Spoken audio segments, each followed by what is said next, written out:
sangat mudah menanamnya. Yang sulit adalah menjaga tanaman ini supaya tidak kemalingan. Karena harganya yang mahal, jadi problem utamanya itu bukan di budidayanya, bukan di perawatannya, tapi di malingnya ini, yang pencurinya ini.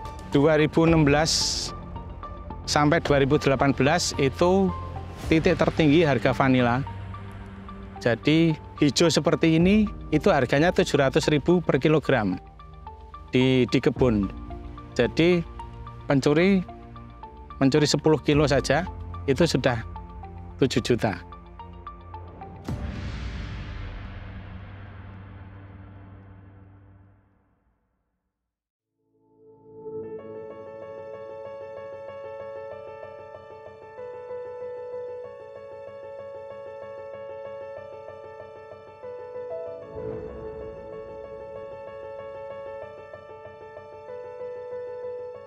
Nama saya Nur Cahyo Eko Junaidi, Ketua Pusat Pelatihan Pertanian Pedesaan Swadaya, disingkat P4S Gria Vanili, yang ada di Kabupaten Semarang.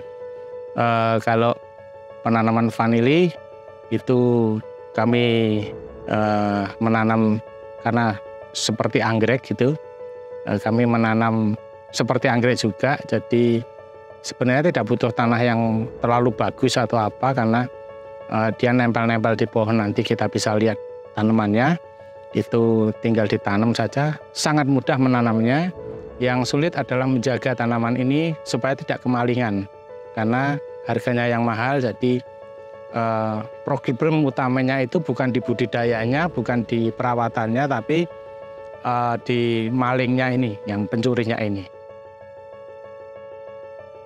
Elevasi tanaman vanili 300 sampai 1000 mdpl di bawah tegaan.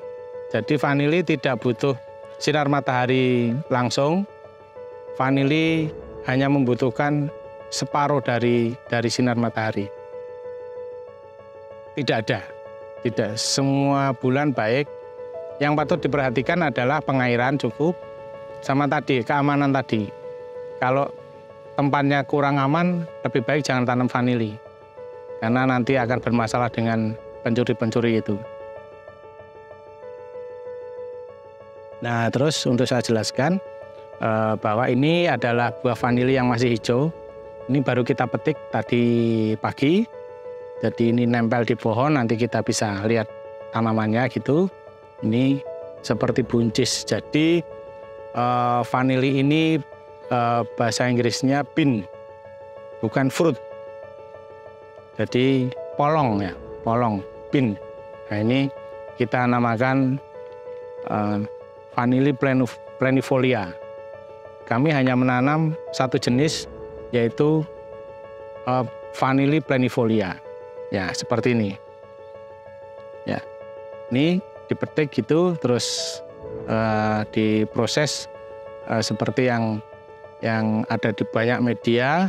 Nah, ini kita juga sedang memproses vanili. Jadi ini vanili yang masih dalam proses. Jadi begitu kita petik, kita jemur. Ini sudah jemur 2-3 hari. Jadi warnanya coklat. Masih banyak kandungan air, jadi bentuknya masih sama seperti ini, hanya warnanya saja yang coklat. Terus ini kalau sudah mulai kering, seperti ini. Ini kadar air sekitar 40%. Jadi walaupun kering tapi masih bisa dilipat-lipat gini ya, masih lentur. Nah, ini kualitas tertinggi, kualitas terbaik, dinamakan di bahasa dunia itu ini adalah kualitas gourmet atau kualitas yang paling istimewa. Jadi yang paling panjang dari vanili yang bagus, panjang seperti ini, keringnya seperti ini. Ini kualitas gourmet. Nah, di bawah lagi ada grade A. Grade A itu agak kecil, panjangnya hampir sama, ini grade A. Sama juga bisa lentur seperti ini. Terus ada yang grade B, lebih kecil lagi. Ada juga yang ekstrak. Ekstrak itu yang bentuknya agak tidak menarik ya. Melungker dan seperti ini. Ini ekstrak. Ini nanti dijemur kering begitu. Terus digiling menjadi serbuk seperti ini. Ini sudah siap pakai. Biasanya yang pakai seperti ini adalah industri roti, coklat, minuman coklat, sama industri parfum. Jadi ini nanti diekstrak lagi menjadi minyak, terus jadi parfum, begitu. Ada juga yang grade broken namanya, itu yang sudah pecah.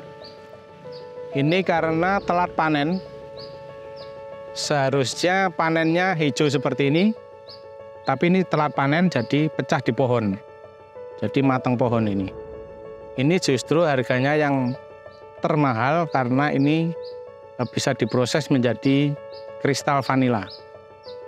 Jadi ini dibiarkan seperti ini sampai setengah tahun, bisa jadi 1 tahun prosesnya, sehingga timbul kristal-kristal di sekitar ini, di biji-biji vanilanya ini.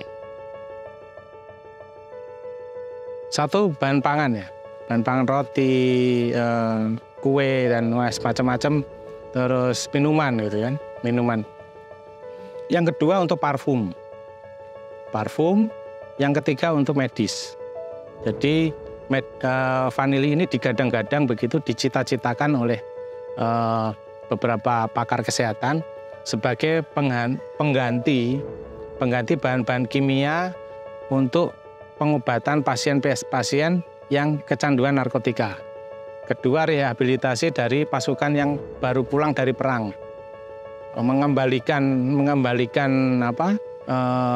kondisi mentalnya, itu pakai vanili ini. Karena vanili ini efek yang bisa dirasakan oleh kita saat mencium vanila ini, satu, itu rileks. Jadi hanya cukup mencium ini 10 menit, semua manusia pasti ngantuk. Itu yang digunakan untuk rehabilitasi pasien. Jadi 2016 sampai 2018 itu titik tertinggi harga vanila. Jadi hijau seperti ini itu harganya 700.000 per kilogram di kebun. Jadi mencuri 10 kilo saja itu sudah 7 juta. Nah, disitulah problem masalah, kita harus menjaga di kebun, tidur siang malam di sana untuk jaga vanili ini. Kering seperti ini, saat itu 7,5 juta per kilo. Ya, seperti ini per kilo 7,5 juta. Hari ini ada di titik terendah sejak COVID, karena kita tidak bisa ekspor, di semua tempat lockdown, sehingga harga turun drastis. Harga sekarang yang hijau seperti ini sekitar 50.000 sampai 100.000 hari ini. Yang kering seperti ini hari ini 1 juta sampai 1,5 juta. Yang kering ini harga terendah sepanjang sejarah vanili Indonesia hari ini. Vanila tidak butuh tempat khusus, tapi ada standar baku di Indonesia ini adalah menyimpan vanila dalam vakum seperti ini, plastik vakum. Ini disimpan di suhu ruangan, ini bisa tahan sampai 20 tahun dalam kondisi seperti ini. Tidak mengurangi kualitas, justru malah semakin lama dia akan semakin menghasilkan minyak dan itu semakin mahal dalam kondisi seperti ini ya. Kalau daerah tidak ya, tapi segmen menengah ke atas, yaitu yang memperhatikan kesehatan, yang memperhatikan gaya hidup gitu kan. dia memilih menggunakan vanila yang asli dibanding menengah ke bawah yang memilih menggunakan vanila sintetis dengan pertimbangan harga. Itu yang krusial. Jadi untuk daerah-daerahnya tentu kota-kota besar ya yang serapannya besar itu. Jakarta masih menduduki ranking pertama, serapan dalam negeri terbesar itu 70%. Yang 20% Bali, yang sisanya kota-kota kecil. Oke, ini karena produk ekspor, jadi situasi global mempengaruhi. Kayak perang, krisis global, sehingga menurunkan daya beli masyarakat Eropa, Amerika. Jadi yang sedianya dia mampu membeli vanila, dia tidak mampu lagi karena kondisi negaranya yang krisis. Yang kedua adalah pengaruh dari supply and demand. Jadi suplainya terus bertambah, seiring meningkatnya hasil panen, demand-nya, serapannya berkurang. Jadi hukum supply demand berlaku di sini. Penggunaan terbesar Amerika, 80% serapan vanila Indonesia sebanyak 2.000 ton kering setiap tahun itu 80% ke Amerika. Sisanya Eropa, terus ke Asia. Seiring dengan perubahan pola hidup, kebijakan pasca Covid, itu masyarakat global memberlakukan aturan-aturan baru, memperketat syarat-syarat kesehatan bahan pangan. Termasuk hari ini saya bekerja sama dengan BRIN dan Badan Pangan Nasional untuk menyusun SOP baru, kodek yang baru, sehingga bisa diterima di masyarakat Eropa.